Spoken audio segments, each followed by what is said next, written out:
ஹாய்ங்க, எல்லாம் எப்படி இருக்கீங்க? நல்லா இருப்பீங்கன்னு நம்புகிறேன். இன்றைக்கி நம்ம வீட்டில் அரிசியும் பருப்பு சாதமும் உருளைக்கிழங்கு பொரியலும்.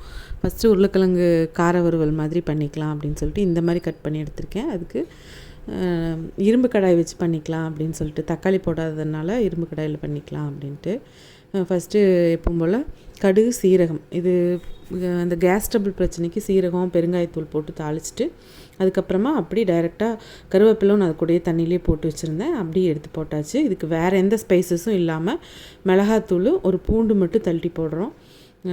அந்த மாதிரி பண்ணி கொஞ்சமாக தண்ணி தெளித்து இதை வேக வைக்கிறதுங்க. ரொம்ப ட்ரை ரோஸ்ட் பண்ணால் அரிசி பருப்பு சாதத்துக்கு எங்கள் வீட்டில் பிடிக்காது. அதனால் கொஞ்சமாக தண்ணி தெளித்து ஒரு ஒரு நார்மலாக ஒரு நம்ம என்ன சொல்லுவோம், பொடி மாஸ் மாதிரி, ஆனால் பொடி மாஸ் அல்ல, அந்த மாதிரி ஒரு பக்குவத்துக்கு கொண்டு வர்றது. கடைசியாக மல்லித்தலை தூவி இதை இறக்கி வச்சுட்டு அரிசியும் பருப்பு சாதத்துக்கு வந்து நான் அரிசி ஒரு டம்ளரும் ஒரு 1/4 டம்ளர் கொஞ்சம் அதிகமாக துவரம் பருப்பும் தனியாக ஊற வச்சிட்டேன். இது வந்து அந்த மசாலுக்கு ஸ்பெஷல், அதாவது கொங்கு ஸ்பெஷல், கொங்கு பெல்ட்டில் ஈரோடு, சேலம், கோவை, பொள்ளாச்சி நம்ம ஸ்பெஷல் அரிசியும் பருப்பு இல்லையா, அதுக்கு போடுற மசால் ஸ்பைஸ் வந்து என்னென்னா கொஞ்சம் 3 வரமிளகா, 1 ஸ்பூன் சீரகம், ஒரு 1/2 ஸ்பூனுக்கு வெறும் குருமிளகு, அப்புறம் வந்து 1 டீஸ்பூன் சோம்பு போட்டிருக்கேன், 2 கிராம்பு. இதை மட்டும் நல்லா கிறிஸ்பியாக ஒரு மாதிரி கரகரன் மட்டும் அரைச்சி எடுத்துக்கலாம். ரொம்ப பவுடராக வேண்டாம். அதை அரைச்சி தனியாக வச்சுட்டு குக்கரில் வந்து கடுகு சீரகம் தாளிச்சிட்டு பெரிய வெங்காயம் யூஸ் பண்ண மாட்டேன் இதுக்கு. நான் இதோட ஸ்பெஷலே சின்ன வெங்காயத்தில் தான் முழுசாகவே போடுவாங்க அம்மாவெல்லாம். நான் வந்து கொஞ்சம் பெருசாக இருந்ததுனால கட் பண்ணி ஒரு கையளவுக்கு வெங்காயம் போட்டிருக்கேன். நல்லா இருக்குங்க நிறைய போட்டால். அப்புறம் பூண்டு தட்டி வச்சுருந்தேன், அந்த பூண்டும் போட்டாச்சு. தக்காளி ஒரு தக்காளி, நிறைய போட்டால் தக்காளி சாதம் மாதிரி ஆயிரும். ஒரு தக்காளி போதும். அப்புறம் சாம்பார் தூள், பச்சை மிளகா ஒரு 5 போட்டு கருவேப்பிலோடு சேர்த்து நல்லா வதங்கட்டும்.